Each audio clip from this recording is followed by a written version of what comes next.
আসসালামু আলাইকুম, সবাইকে হাসি ব্লগে স্বাগতম। তো সবাইকে শুভ সকাল।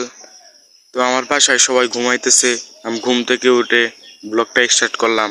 যদি একটু পরে ব্লগটা স্টার্ট করি, তারপরে দেখা গেল যে অনেক লোক, অনেক মানুষ, আমাদের বাড়ির চারিদিকে শুধু মানুষ আর মানুষ। তাই ভাবলাম সকাল সকাল উঠে সকালে ব্লগটা স্টার্ট করি। চলেন ব্লগটা শুরু করা যাক।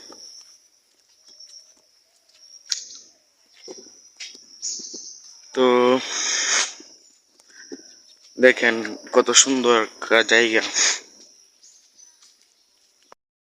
তো বাসা থেকে চলে আসলাম একটা বাগানে। তো দেখেন কত সুন্দর একটা বাগান। আমি ওইখানে যাইতাম, ওইখানে দেখি একটা লোকে কাজ করতেছে, তাই আর যাওয়া হলো না। তো আজকের ব্লগটা এই পর্যন্ত। সবাই ভালো থাকবেন, আল্লাহ হাফেজ।